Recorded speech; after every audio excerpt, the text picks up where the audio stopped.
Espada. A lição 114 do livro Fonte Viva. O Espírito Emmanuel escolhe no Evangelho de João, no capítulo 18, versículo 11, na palavra de Jesus: embainha tua espada. Sabemos que Emmanuel, através da produção mediúnica de Chico Xavier, realizou 1.616 estudos em mais de 1.000 versículos. Alguns versículos foram estudados mais de uma vez. Isso está publicado em 318 livros e 441 artigos dos jornais O Reformador e o Brasil Espírita. E dentro desse conjunto enorme de estudos do Espírito Emmanuel, uma parte dele, e aliás a parte que mais me encanta, são a respeito de símbolos. O Espírito Humberto de Campos, na produção mediúnica de Chico Xavier, apresentando o livro Boa Nova, diz que toda passagem do Evangelho tem a sua história viva. Nada existe ali sem ter uma grande importância. E Emmanuel nos traz, em alguns dos seus estudos, a questão de símbolos. E desta noite, embainha a tua espada. O símbolo da espada comparado com a cruz. A cruz que, de certa forma, tem a mesma aparência da espada que está com a ponta para baixo. A cruz do Cristo. No entanto, existe uma dificuldade quando estudamos o Evangelho, em virtude da necessidade de entendê-lo de modo completo. Nessa questão do símbolo, a espada que não fere, a espada que não corta, porque a cruz está com a ponta para baixo, mostrando o equilíbrio, a horizontal e a vertical, os pés no solo e a cabeça para o céu. O equilíbrio buscando Deus. O equilíbrio buscando Deus. Só que, quando olhamos embainha da espada, qual a sensação que temos? De uma mansidão, uma ausência de defesa. E muitas passagens do Evangelho, se olharmos só aquele ponto, e daí fizermos uma interpretação geral, podemos errar e errar muito. Tipo daquele espelho que deforma a imagem. Podemos nos aproximar com um certo espelho que faz a pessoa ficar fininha e comprida, ou baixinha e gorda. É necessário olhar o Evangelho por completo. Vamos fazer aqui um exercício de imaginação, algo que não ocorreu. Mas tudo que vamos falar poderá ocorrer um dia. Nós vivemos no planeta Terra, no Sistema Solar, na constelação de Hércules, na Via Láctea. Quando olhamos para o céu, segundo a academia, estando bem afastado dos centros com iluminação urbana, podemos ver mais de 1000 estrelas. Mas através da instrumentação do telescópio, são milhões, bilhões e trilhões. Vamos imaginar um ET, um extraterrestre, uma criatura como nós, filho do Deus único, mas que vive num mundo muito, muito afastado, é bem para lá da Via Láctea, muito para lá, muito para lá, e que as condições materiais da vida naquele planeta é completamente diferente da nossa, não tem relação nenhuma com a nossa, e nós não podemos nem imaginar, é além da nossa capacidade de imaginação. e vice-versa. Ele não consegue imaginar nós, e nós não conseguimos imaginar dele. Que ele desenvolva uma tecnologia e, resolvendo pesquisar o universo, sai de lá com a sua nave e viaja mais rápido do que a luz, e chega aí na Via Láctea, nessa condição enorme de constelações, vem na constelação de Hércules, adentra no sistema solar e vem aqui no planeta Terra. Só que chega na Terra, ele vai ficar só 6 horas, das 10 da noite às 4 da madrugada, só essas 6 horas, e fica exatamente naquele lugar que temos notícia nos Estados Unidos, que está 36 horas seguidas de neve. Ele fica lá. Ele faz suas observações em 6 horas daquilo que ele ficou e volta. Mas como ele é muito inteligente, pois tem essa tecnologia, ele vai descrever predominantemente o fato que ele viu. Aquelas 6 horas, só à noite, aquele frio enorme, aquele local, aquela vida que ele observou. Mas ele percebe que quando ele se aproximava, o planeta tinha um movimento em torno do eixo. E que parecia que também girava, tinha um movimento em torno da estrela que iluminava ele, que era o Sol. Aí ele então faz algumas referências. Ele vai falar predominantemente da noite e do frio, mas vai dizer de modo vago que deveria ter o dia, porque ela tinha um movimento, e que talvez não fosse só aquele frio.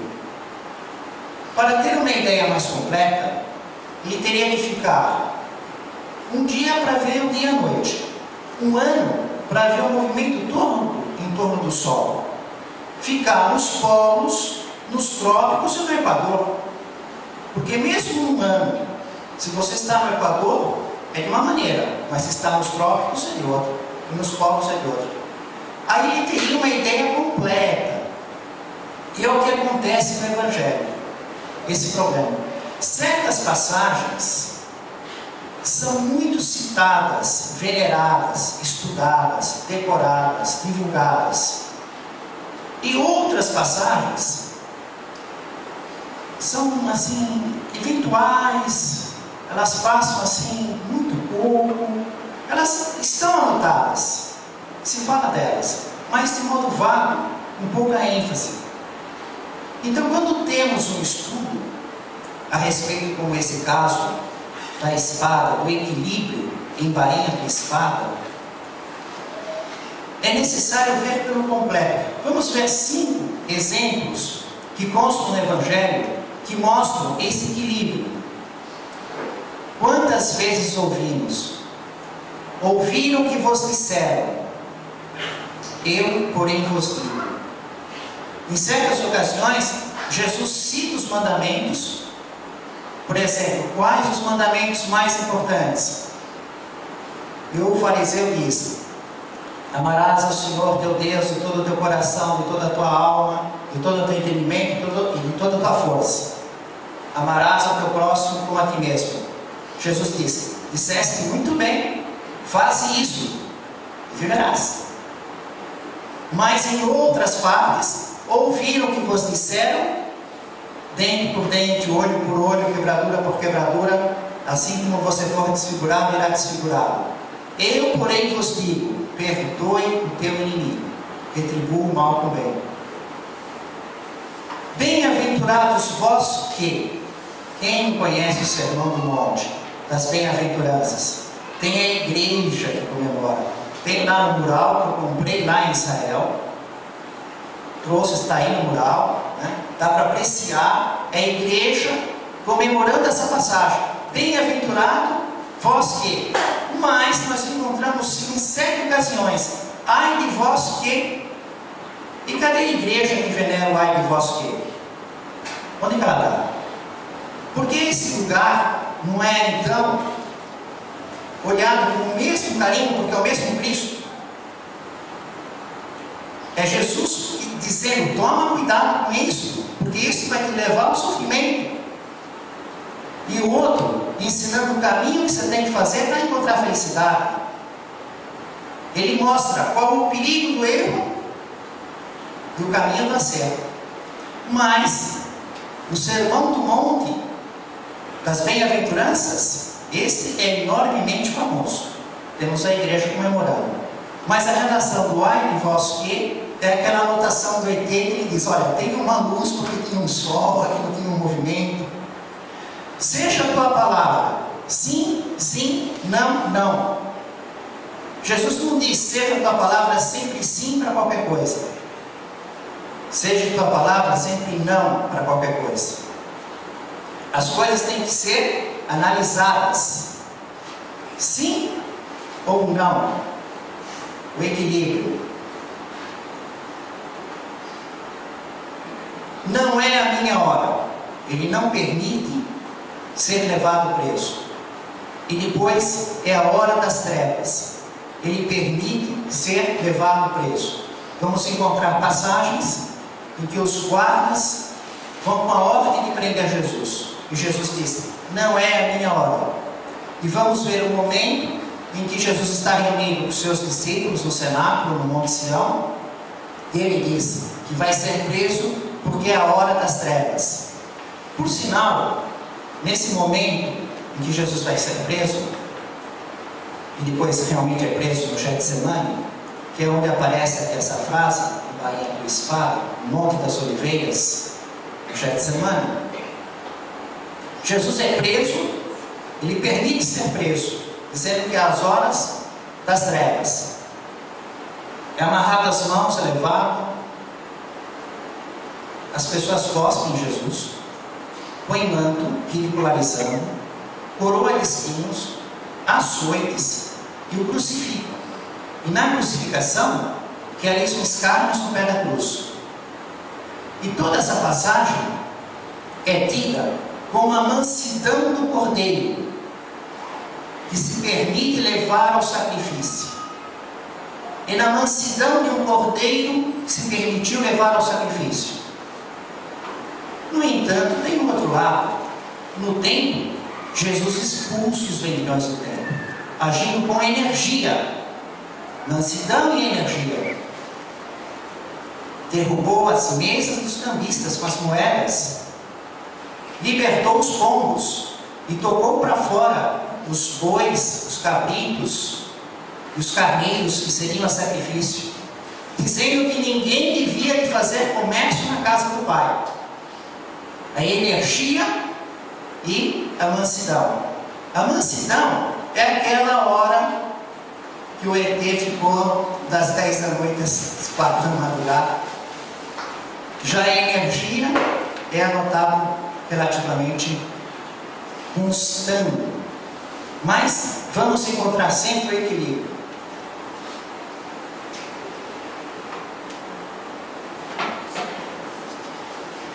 O Espírito Emmanuel traz a seguinte reflexão: a guerra foi sempre o terror das nações.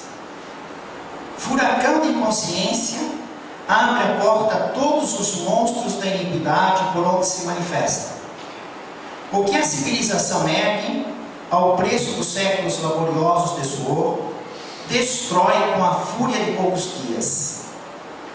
Diante dela, surge o morticínio e o arrasamento, que compelem o povo à crueldade e à barbárie, através das quais aparecem dias amargos de sofrimento e regeneração para as coletividades que lhes aceitam os desvarios. Então ele inicia a reflexão falando a respeito da guerra entre as nações e passa por esses conceitos de destruição, de penúria para dentro de nós. Ocorre o mesmo dentro de nós quando abrigamos luta contra os semelhantes. Porque quando observamos a guerra entre as nações, a sensação de destruição, de penúria, de compaixão por aquele sofrimento é muito clara. Mas quando observamos os irmãos em discussão, já não é tão forte. Muitas pessoas acham até que é o certo, tenho que me ficar, quero fazer justiça. Acham que estão até no direito. Então Emmanuel traz aquilo que tem um conceito forte no nosso campo emocional, a condição da guerra de destruir, dizendo que na verdade é a mesma coisa quando nos colocamos em conflito com o nosso irmão, em bainha com espada. Não fazer guerra com os outros. A guerra tem que ser interior.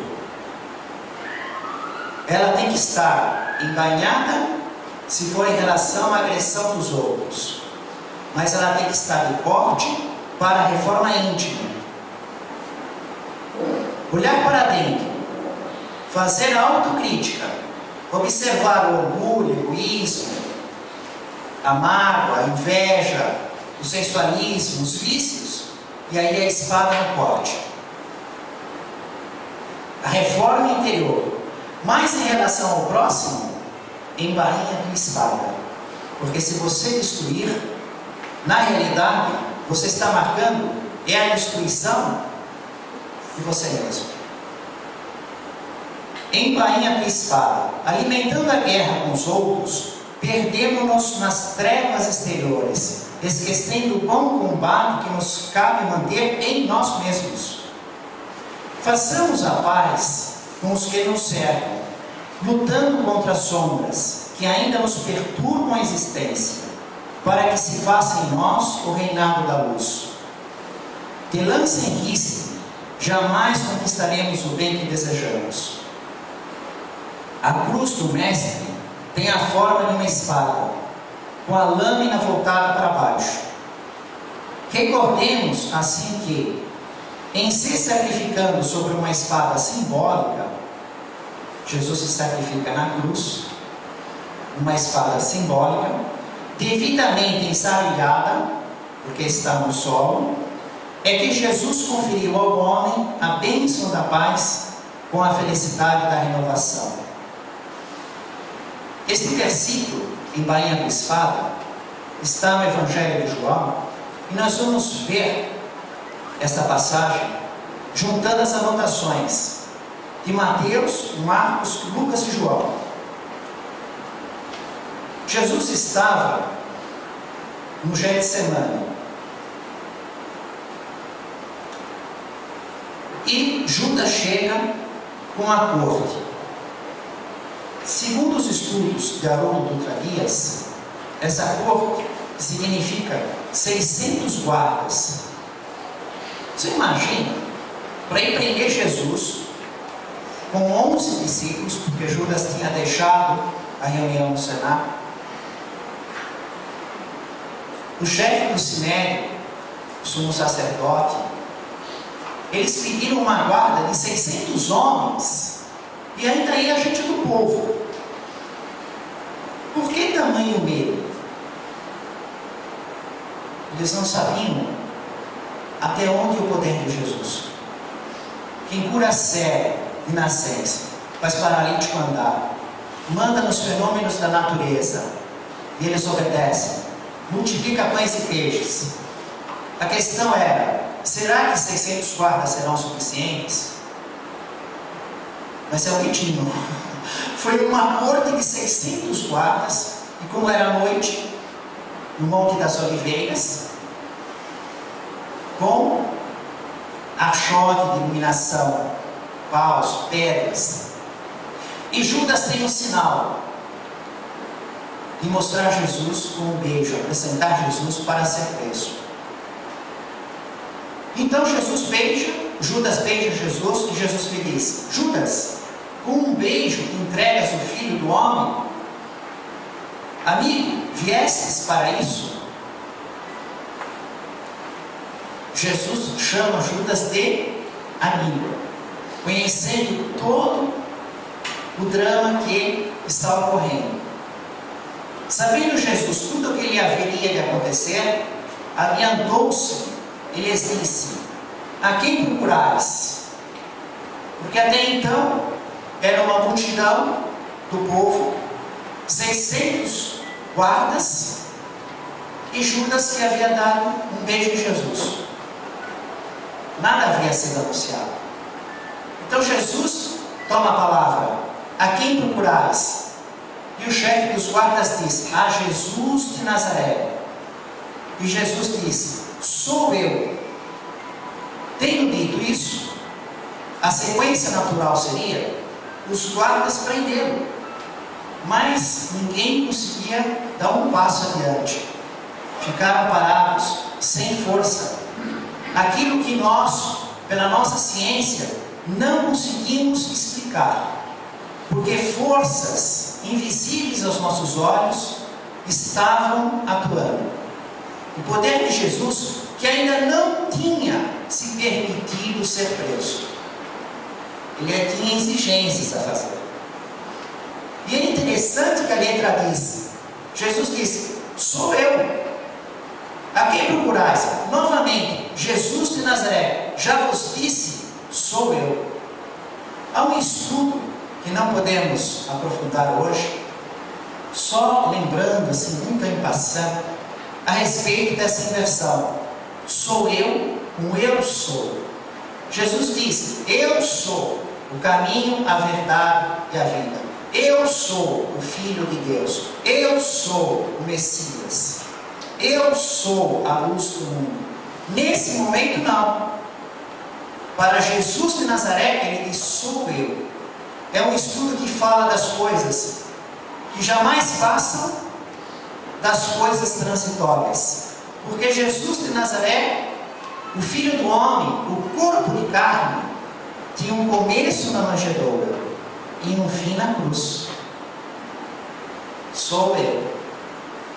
Enquanto que o Messias, o Espírito que é o caminho, a verdade e a vida, eu sou, jamais passa. E aí então, a anotação dos evangelistas diz que eles caíram por terra. Essa expressão quer dizer que, apesar de Jesus ter dito: sou eu, vocês vieram para me prender? Sou eu, é Jesus de Nazaré, sou eu. Nenhum teve força de se aproximar e se recuaram. Recuaram. Aí Jesus dá a condição: se é a mim que vocês querem, mostrando os outros 11, liberta esses. Porque Jesus queria garantir a continuidade dos seus apóstolos, para garantir a continuidade do Evangelho, sabendo que eles iriam se dispersar, fugir, negar, mas seriam eles que dariam a continuidade. E tendo então esses guardas, essa corte, concordado com a condição de Jesus, ficariam livres os 11 discípulos, é que Jesus permite ser preso. Mas aí Pedro desembainha a sua espada. Há na anotação deles as vozes dizendo: vamos reagir à espada. E Pedro corta a orelha do servo do sumo sacerdote do mal. Segundo os estudiosos, pela palavra que está anotada, ele corta um corte muito pequeno, um ferimento muito pequeno. E é nesse momento que Jesus diz: embainha a tua espada. Era uma agressão contra um homem, contra o servo do sumo sacerdote, contra mal. A espada iria cortar contra um homem, contra um outro filho de Deus. Se olharmos quando Jesus esteve em Nazaré, no início, já tendo feito algumas curas. Em Nazaré ele era conhecido na sua infância, na sua juventude. Um dia ele entrou na sinagoga, num dia de sábado. E eles assistiam às reuniões sentados. A lei era lida, o respeito à lei de pé, era em rolo. Lia a lei de pé, enrolava o rolo, sentava numa cadeira e falava para o público sentado na sinagoga. E as pessoas podiam fazer pergunta, provocar discussão. E Jesus está lá e convidam Jesus para ler a lei e comentar a lei. quando Jesus chega no local, dão para ele o livro de Isaías. O livro é um rolo, não é um livro assim, na nossa época, né? É um rolo. Jesus abre o rolo de Isaías, que foi dado para ele. Mas aí ele tem condição de escolher a parte que ele quer. Se é aqui, se é para cá, se é para cá, se é para lá. Olha só o que Jesus escolhe. O Espírito do Senhor está sobre mim. Está escrito em Isaías. Jesus escolhe isso para ler. Porque ele me ungiu para anunciar a boa nova aos pobres. O ungiu é exatamente a palavra Messias. É o ungido. Messias é igual a Cristo. É derramado óleo. É a consagração. E o Messias seria consagrado diretamente por Deus, o Senhor. O Espírito do Senhor está sobre mim, porque ele me ungiu para anunciar a boa nova aos pobres. Enviou-me para proclamar aos cativos a redenção, restituir a vista aos cegos, libertar os oprimidos e para proclamar o ano das misericórdias do Senhor e o dia da justiça. Enrolou, deu para a pessoa, sentou na cadeira. O pessoal todo na expectativa, porque ele escolheu o centro da fala do Messias esperado, anunciado por Moisés e os profetas. E Jesus começa o seu comentário assim: hoje se cumpriu a Escritura. Só como? Ele se diz, hoje? Como? Cadê o Messias? Cadê o Cristo? Ele se proclama, ele se anuncia, ele se afirma. E o pessoal fica maluco. Como? Esse daí não é o filho de José? Não conhecemos a sua família, seus irmãos, suas irmãs, que eram os primos? Não aceitavam ele como Messias, como Cristo. E aí procuram matá-lo. E como tem um monte muito alto, que inclusive quando passamos lá na excursão Conhecendo Israel, Nazaré, você se lembra que o guia falou, um ônibus passa pela estrada para mostrar o penhasco, falando da altura. É de lá que eles atribuem o lugar que queriam jogar Jesus. A gente passa por baixo, ônibus assim, né? Com aquela altura enorme. Todo aquele povo queria jogar Jesus lá de cima do monte. Era ele sozinho, não tinha uma espada, não tinha uma arma, não tinha nada. A multidão não foi capaz. Ele passou por ela, ninguém conseguia encostar um dedo. E no Getsemane, ele se permitiu aprender o equilíbrio entre um lado e o outro. O Evangelho por completo. Sempre na busca de cumprir a vontade de Deus, na busca de realizar a sua missão. Para eu estar em equilíbrio, eu preciso beber água. Hoje está muito quente, muito seco, né? E como é 25 de janeiro, estamos homenageando o apóstolo Paulo. Vamos para o livro Paulo e Estevão.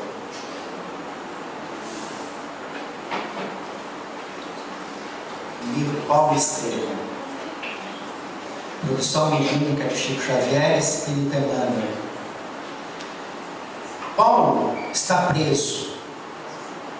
Um dia antes houve a festa no circo e sacrificaram muitos cristãos e Paulo ficou preso. Aí nesse dia seguinte vão comunicar a Paulo a sentença do prefeito dos pretorianos, que é a morte, decapitação. Então Paulo recebe a notícia, retirado da sua prisão, recebe a notícia que ele foi condenado à morte. E eles estavam lá para executá-los. Paulo fica calmo, com seus olhos brilhantes, mãos amarradas, e diz assim: ciente da tarefa criminosa que vos incumbe desempenhar, os discípulos de Jesus não temem os algozes que vossa espada possa eliminar minha vida. De vez que, vivendo esses fugazes minutos do corpo carnal, isso significa que vou penetrar sem mais demora nos tabernáculos da vida eterna, com o meu Senhor Jesus Cristo, o mesmo que vos tomará contas, tanto quanto a Nero e a Tigelino. E nesse trecho nós temos os seguintes estudos. A questão dos tabernáculos. Jesus nos ensina que há muitas moradas na casa do Pai. Nós observamos na produção mediúnica de Chico Xavier, principalmente o que nos traz o Espírito André Luiz, a vida no mundo espiritual, a quantidade de moradas que existem. A mais famosa é a colônia espiritual Nosso Lar, o umbral, porque o próprio André Luiz passou, as trevas, a colônia espiritual Alvorada Nova, o posto de socorro, o campo da paz, uma quantidade delas. Na época de Paulo, eles usavam esse termo, tabernáculos, aquelas tendas, porque 40 anos os judeus ficaram em exílio no deserto. Saíram do Egito, foram libertados por Moisés e peregrinaram, andaram 40 anos no deserto em tendas, tabernáculos. Então essas moradas que eram diferentes, porque mudavam durante 40 anos os lugares, existem em muito mais quantidade e muito mais diversidade na vida no mundo espiritual. E ele sabia que ia para lá, que a espada só pode tirar a vida do corpo, e que no instante da morte todos nós somos julgados. Então durante a vida nós podemos observar circunstâncias assim, gente muito boa sofrendo muito, sendo roubado, enganado, traído, humilhado, e parece que está tudo dando certo para ele, tudo passa na impunidade, mas na hora da morte, dali para frente, já na separação do corpo espiritual, do perispírito em relação ao corpo carnal, e toda a sequência da onde ele vai estar, as companhias, ele sofre um julgamento de acordo com suas obras. Da mesma maneira que as pessoas que são muito boas estão sofrendo, e são pessoas que parecem santos na terra, mas tudo acontece com elas. Depois da morte, elas vão receber o benefício pelo bem que fizeram. Então existe um julgamento na lei do Criador. E ele sabe que ele vai para isso. E também vão Nero, que era o imperador da época, Tigelino, esse mesmo soldado que iria executá-lo. Aí então, esse soldado, esse responsável, disse que o local da execução é 20 passos, para ele contar 20 passos e ficar na posição. E ele tranquilamente caminha os 20 passos, mas no íntimo, segundo o Espírito Emmanuel, que está escrevendo o livro, dizendo que ele está orando para Jesus, porque ele compreende a necessidade do auxílio do Cristo para passar por essa prova. E aí o que acontece? A pessoa tem que pegar o quê? A espada. Parecia que eu tinha, partido assim de uma coisa que não tinha ligação nenhuma. Estava estudando em Bahia, tua espada, falando do Evangelho de Mateus, Marcos, Lucas e João. Vimos a sinagoga de Nazaré. Aí eu parei um pouco para beber água e falei, bom, agora mudou tudo. Ele vai falar do livro Paulo e Estevão e homenagear Paulo, Nós estávamos estudando em Bahia com espada. Agora a espada está para cortar a cabeça dele. É a mesma espada. Quando Jesus diz para Pedro, embainha a tua espada, Pedro tem que cumprir o dever dele, como filho de Deus, de não ferir o outro. A justiça pertence a Deus. Jesus disse, embainha a tua espada, quer dizer, cumpre o teu dever como filho de Deus para evoluir espiritualmente, não agrida. Agora, Paulo está na condição oposta na forma. Qual que é o dever desse secar isso aqui, secar esse tigelinho? Ele tem que obedecer ordens, ele tem que usar a espada.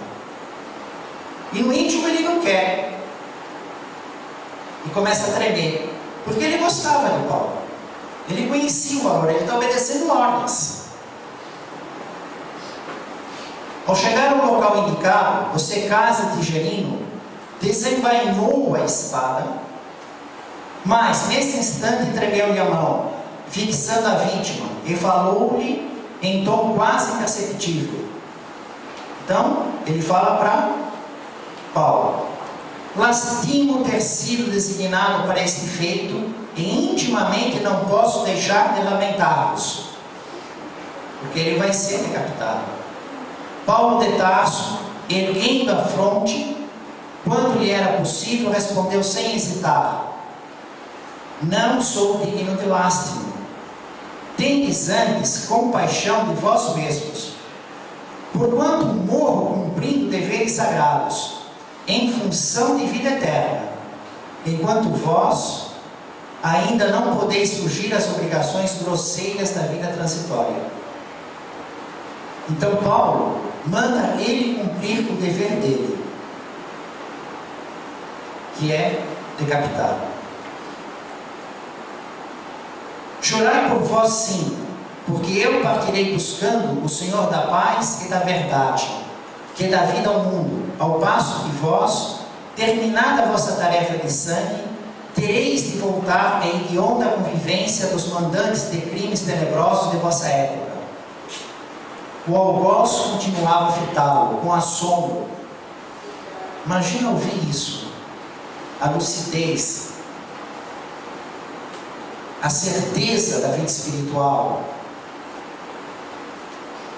Notando a tremura com que ele empunhava a espada, concitou resoluto: não tremais, cumpri vosso dever até o fim. Então Paulo diz para o secaz tigerino: não tremais, cumpri vosso dever até o fim. Um golpe violento fendeu-lhe a garganta, seccionando quase inteiramente a cabeça velha, que se levara aos sofrimentos do mundo. Então há nesse momento a decapitação, a morte carnal. Os espíritos afastam o perispírito, o corpo espiritual de Paulo. Então ele começa a ter as sensações da vida espiritual, tendo sofrido praticamente nada, muito pouquinho, e entra naquele momento que é a perturbação espiritual, que é a nova realidade material, em que Allan Kardec nos traz muitos estudos no livro Céu e Inferno, onde temos o testemunho dos espíritos, eles que morreram e que voltam para contar como é que foi a experiência deles.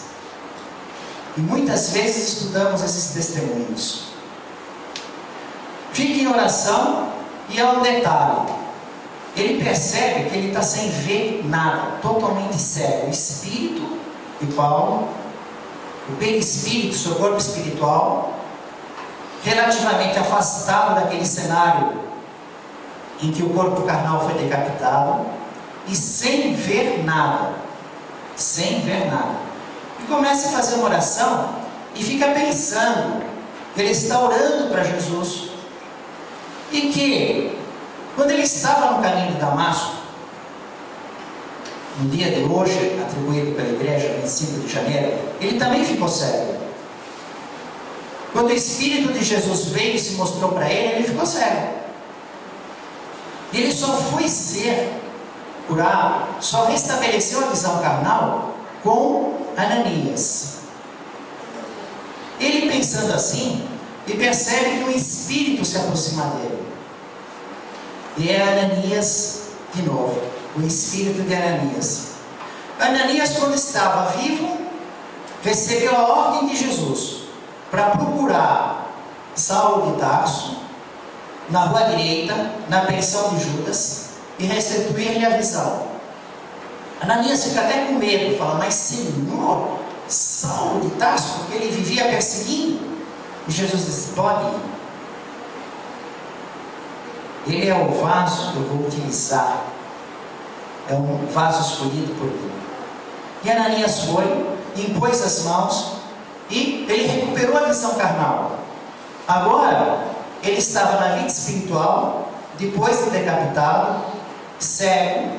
O espírito de Ananias se aproxima e diz: novamente Jesus me manda até você para te colocar em condições de visão dos tabernáculos da vida eterna, da nova vida, da dimensão espiritual. Então Ananias, orando, impõe as mãos sobre Paulo em espírito, e Paulo recupera a visão espiritual. Logo em seguida se aproxima Gamaliel, o seu grande mestre. Depois, aqueles espíritos que foram amigos na sua vida, que já tinham partido para a vida espiritual. E por último, aqueles que foram sacrificados no dia anterior, na noite anterior. Aqueles cristãos que pegaram, estavam presos e foram sacrificados enquanto Paulo ficou preso. Fizeram aquela festa, tiraram a vida de todos eles, e no dia seguinte é que Paulo foi decapitado. E esses espíritos ficaram lá. Ficaram lá e se juntaram então com Gamaliel e com Ananias e com Paulo, recepcionando Paulo e cantando. Inclusive aqui, essa parte do livro, o livro que eu estudo lá em casa, como é esse, né? Isso daqui eu vou dar de presente. Tem alguém aqui pela primeira vez na Casa Esperança? O casal aqui, ó. Pode vir buscar o livro. É, você, branco. Essa agora. Vamos dar de presente o livro Paulo e Estevão, em homenagem ao dia de Paulo. Seu nome é? Seja bem-vindo à Casa Esperança.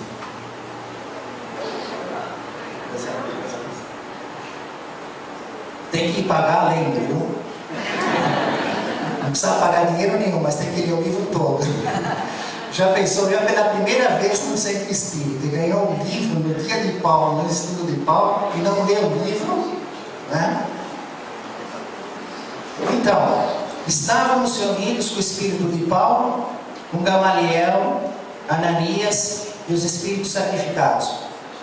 Aí, o Espírito de Ananias pergunta para Paulo, Espírito Paulo, bom, agora você já passou pela perturbação espiritual, recuperou a visão, reviu Gamaliel, está com os companheiros que foram sacrificados, cantaram juntos, como eu ia falando que estava anotado no meu livro lá, é porque ele diz assim, que a melodia era acompanhada de vozes argentinas, que deviam ser angélicas.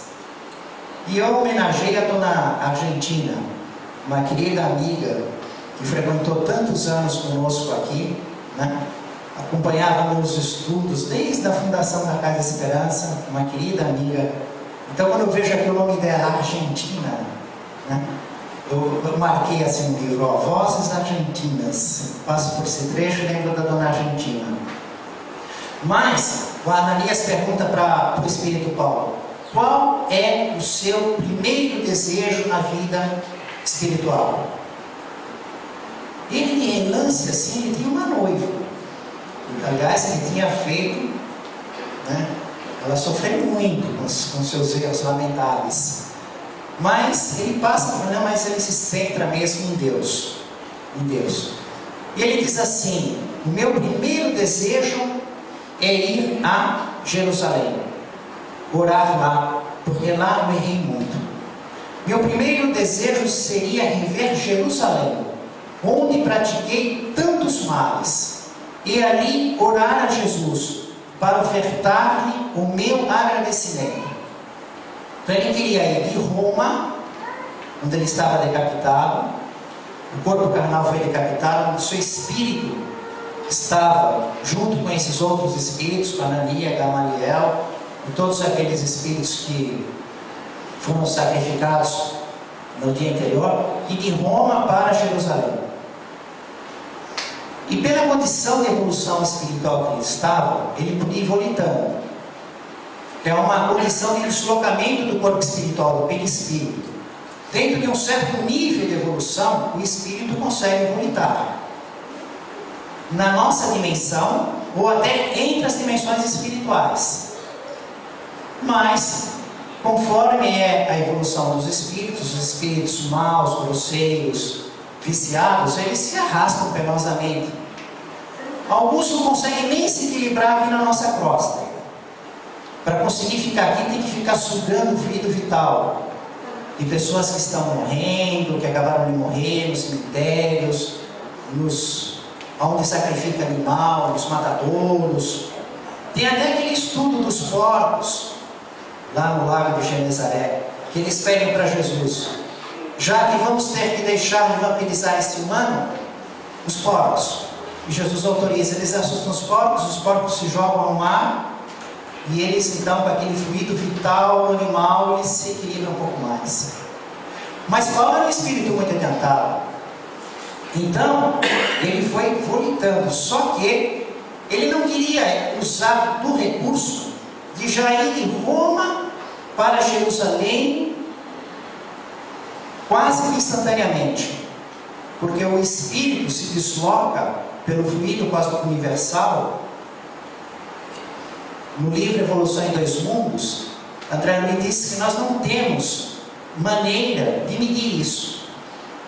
Até onde chegam os nossos números, a maneira de contar a velocidade. A velocidade da luz é lenta em relação ao deslocamento dos fluidos.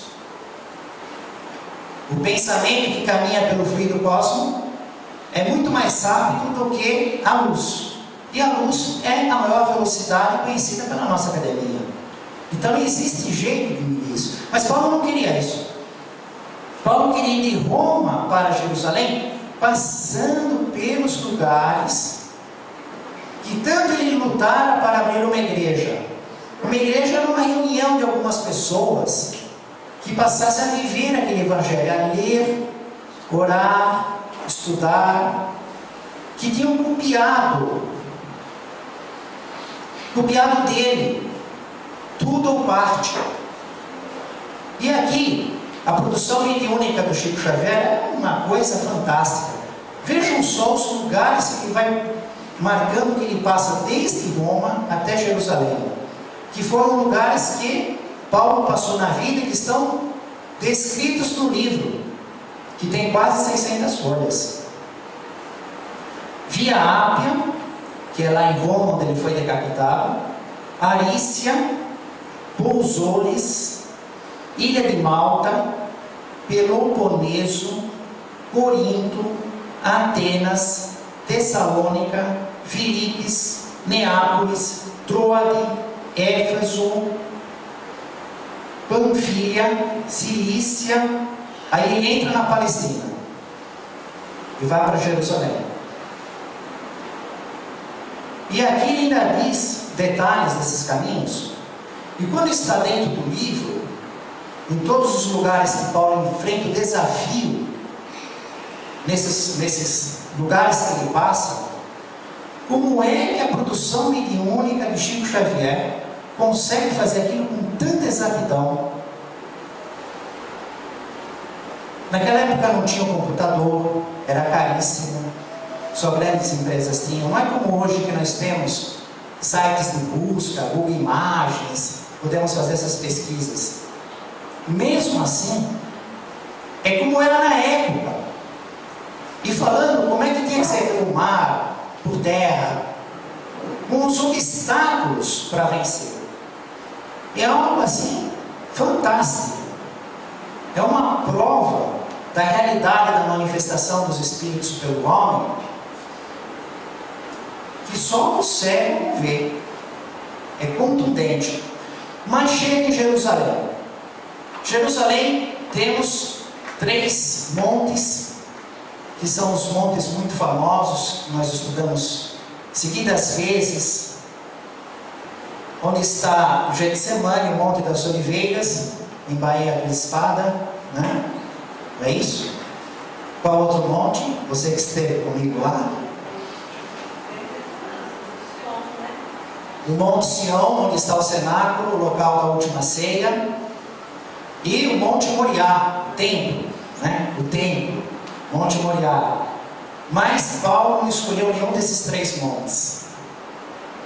Não foi para o local da última ceia, não foi para o Getsemane, Monte das Oliveiras, e não foi para o templo. Paulo escolheu ir para o Calvário, para o Gólgota.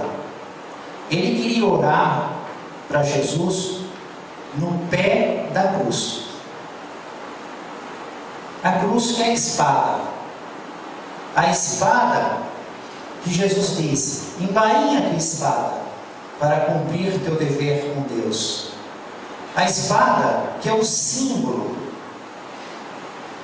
que Emmanuel traz em seu estudo, dizendo que é o equilíbrio que nos leva a Deus. E aí Paulo, no pé da cruz, no Calvário, em Jerusalém, ora para Jesus em agradecimento por todo auxílio que o Mestre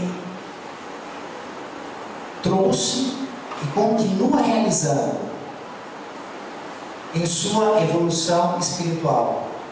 E também nós vamos encerrando as meditações dessa noite, levando esse símbolo, a cruz, a espada, o equilíbrio, buscando o reino de Deus.